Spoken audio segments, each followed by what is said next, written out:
Good day, folks. This is Greg Judy at Green Pastures Farm. Today, I'm going to be talking a little bit about line posts. It's that time of the year to start building some fence, and I'm excited to tell you about my favorite post in the world, and that's the timeless line post. We're not talking about the big corners. We're talking about the line posts, the ones in between the corners. And I haven't found a post yet I like better than these. But those of you all new to my channel, it's Greg Judy, Regenerative Rancher. Thank you. Welcome. Man, hit that subscribe button if you like what you're hearing here. We're going to be talking more about fencing in the coming videos.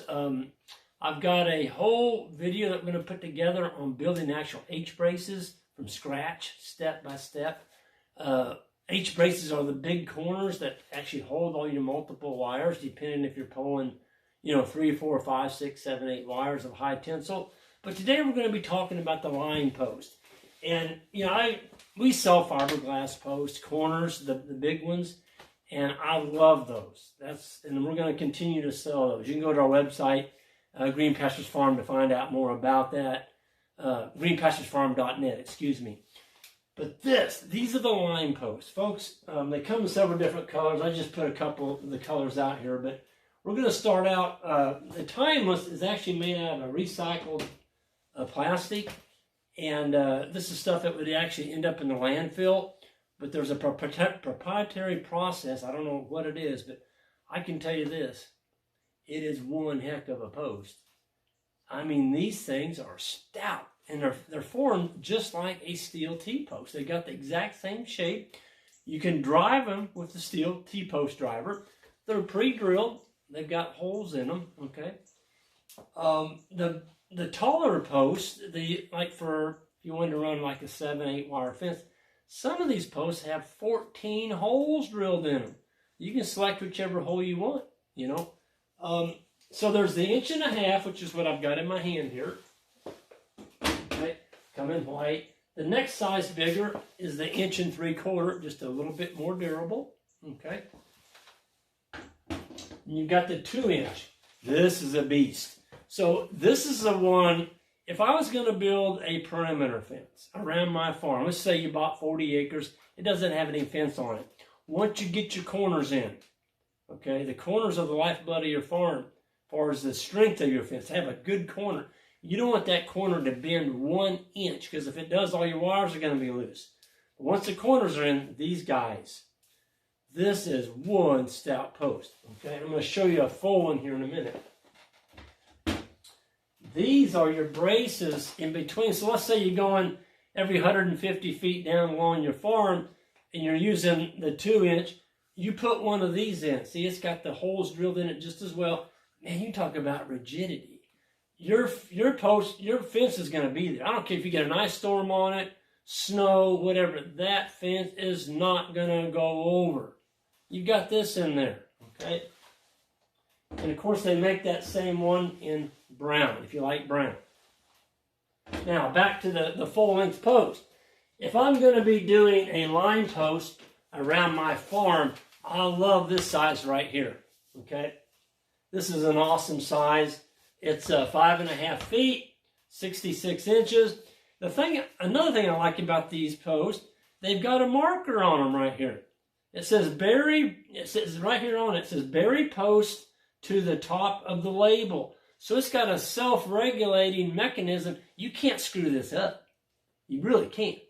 You're driving it. When you see that marker right there go below the soil, stop! Don't drive it anymore. Don't give it another hit. Okay?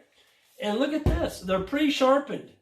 The darn things drive like candy. I mean, they really drive well. But you try and pull one of these out of the ground, you just can't hardly do it. And that's because of this wedge lock. So you're putting soil on both sides of this. Man, you just can't pull them out. I mean, these things are tough. This particular one has, it's got all the holes drilled in it.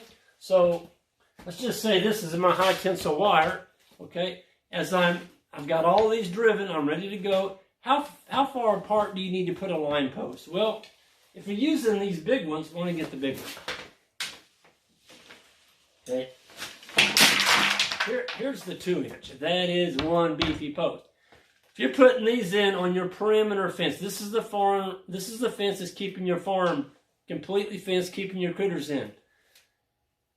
You can go up to 20 to 25 feet between spacings. And so these are already pre-drilled.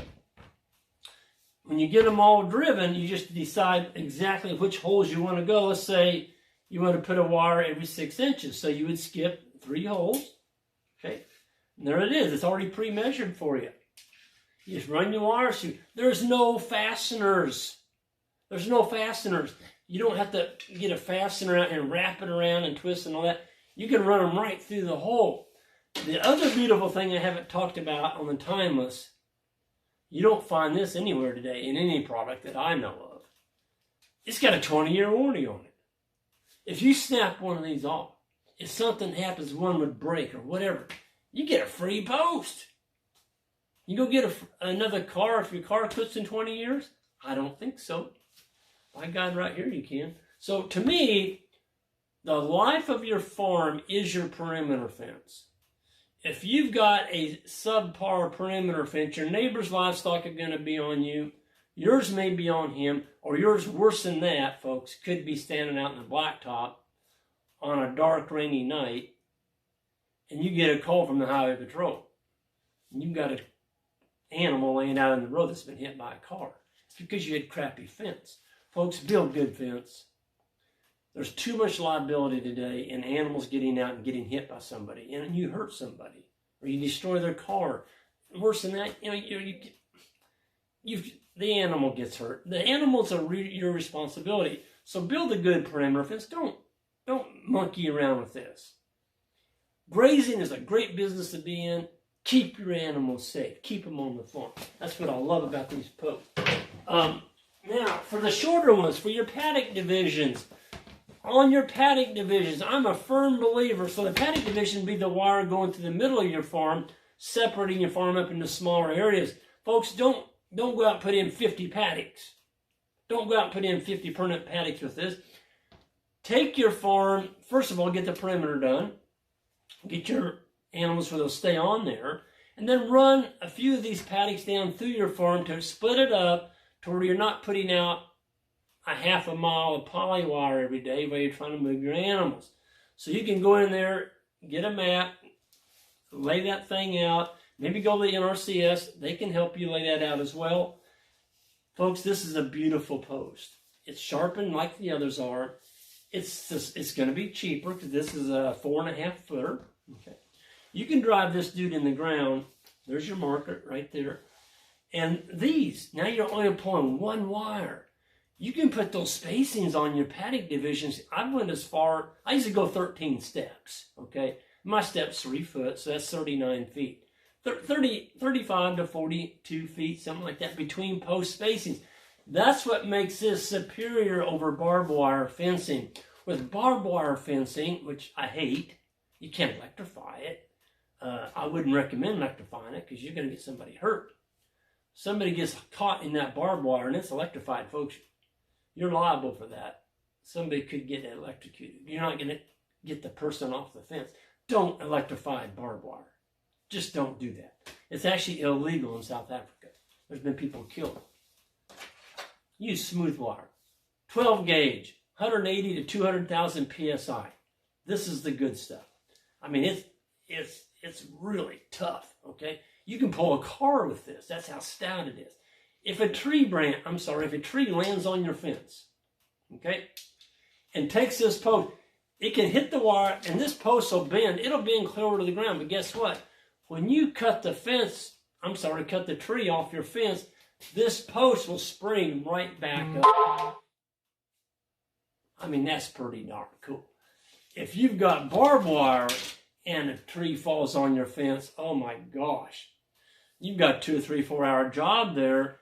Once you get the tree off, now your wires are broke or stretched all to pieces. Your posts are laying on the ground. They're bent. They're not coming back up. Folks, it's a big deal. So high tensile wire, these timeless posts. I did put the phone number up there for y'all so you don't have to dig around for it. There it is, 800-788-4709. I like working with these folks. If you get an order that's about, the right size order, it's free shipping. It's free shipping. I don't get free shipping on anything. It costs me to ship anything that I want to ship today. But I'm telling you what, I don't know what's in this product, but somebody knew what they were doing. No painting. You don't have to paint it. It's got UV protection on it. Stout. I mean, this thing is stout. You're not going to pull it up out of the ground. You can run as many wires on there as you want. On Paddock divisions, I wanted to cover that. Folks, don't run more than one wire on your Paddock division unless you're running sheep or something and you want to keep... You can run 3 to 4 on sheep if you want. I wouldn't recommend that. That's another video I'm going to talk more about in depth, is our one-wire sheep system. But the problem with running more than one wire with cattle for a Paddock division, we're talking about an interior fence going through your farm. Here's what happens. You've got 2 high tensile wires out here, okay? They're both electrified. When the baby calf is born, guess where he goes? The cattle are in this paddock. He goes under the fence into the other paddock where the cows aren't at. And that's because the grass is going to be a little taller and he wants to get away and hide. That's what they do in nature. They hide. They'll find a bush or a clump of weeds or something. They'll hide. Okay? But when he goes under a 2-wire fence, he gets shocked. He gets shot, and he screams. And he'll duck under that fence. He may run 10, 15, 20 feet into that grass and lay down and hide because he knew a predator got him. Something hurt him. If it's a newborn calf, you know what you got there? If you don't get out there for the next day, you got a dead calf. Because that little newborn's going to lay over there in that grass. Mama can bawl for him, but the calf is born to stay put when there's danger. Mother needs to go get him. Well, the mother can't. You've got a 2-wire fence up here.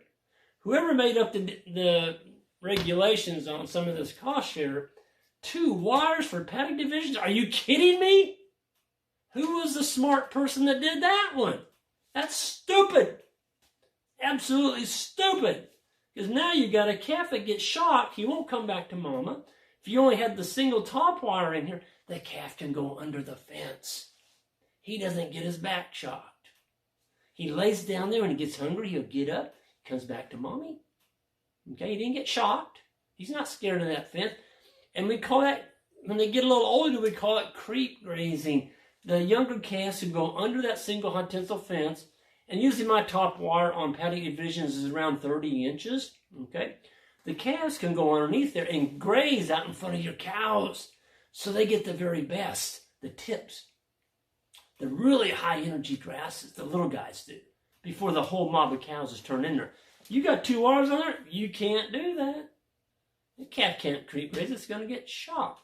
So I'll get off that 2-wire. I'm sorry I got carried away on that. It just irks me when we have got these silly regulations that were instituted by some well-meaning person, I'm sure, that just doesn't make any sense. Not in real life.